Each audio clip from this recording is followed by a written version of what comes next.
It's been quite a ride.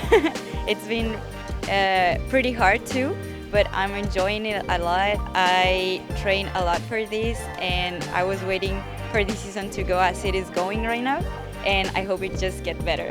It is a lot of pressure, and right now I think there's a lot of people expecting a lot from me, but like I said, it gives me a lot of motivation, and it makes me very excited to have another challenge and just go with it and enjoy it.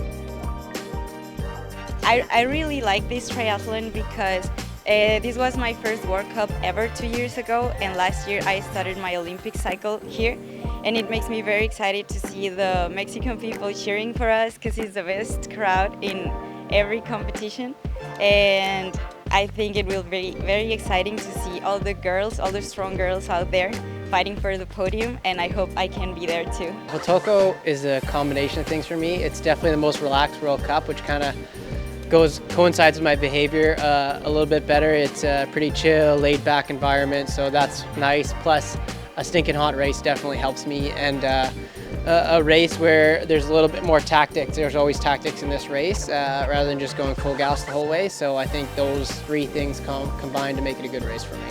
Talked about the beginning of the year, I was ranked 130th to start the year after a bad year last year. I had to get subbed into Abu Dhabi just to make the start list. And pretty much every race from then until now has been I had to perform to get onto the next start list. So there, then New Zealand, and then Yokohama. And I was on the wait list when Yokohama first came out. I didn't even get on. So now I'm back into the top 50 in the world. So that's secured. And now you go for the next step of, top 40, top 30, top 20, top 10. And then you're knocking on the door. So I'm kind of taking one race at a time right now, but they're all pretty crucial until I get into the bit of a safety zone there, and hopefully by the time I get to the test event, it'll be a bit safer. Yeah, I mean, I think we had 7 or 8 Canadian males and I think 4 or 5 females. It seems to grow every year. It's obviously a nice trip, which I've obviously knocked home a lot. It's a good race, good venue. It's, again, the chillest World Cup on the circuit in my opinion. So it's a nice spot to kick back for a week before a race and have a good one close to home. I mean, that's why you see so many, and it's pretty cool. We have this and next week in Montreal for a lot of us, so it's 2 pretty important races in a block. You can chunk them together a little bit.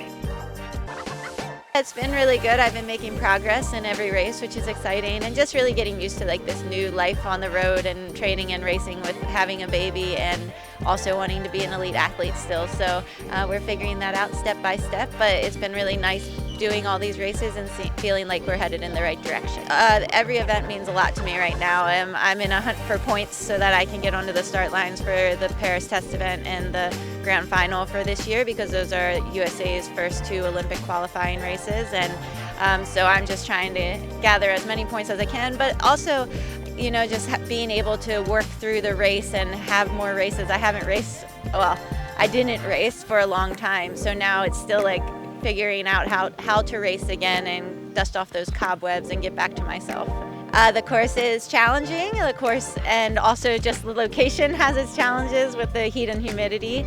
So it's going to be a pretty tough race, and I'm usually a pretty tough athlete, so I think it'll suit me well. Success is really just I have my process goals where I really break down the race into bite-sized pieces, and being able to do those process goals well, that would look like a success for me. And also something that I've come to value a lot more is being able to balance being a mom and being an elite athlete for every race. So that is also a part of my success map, I suppose.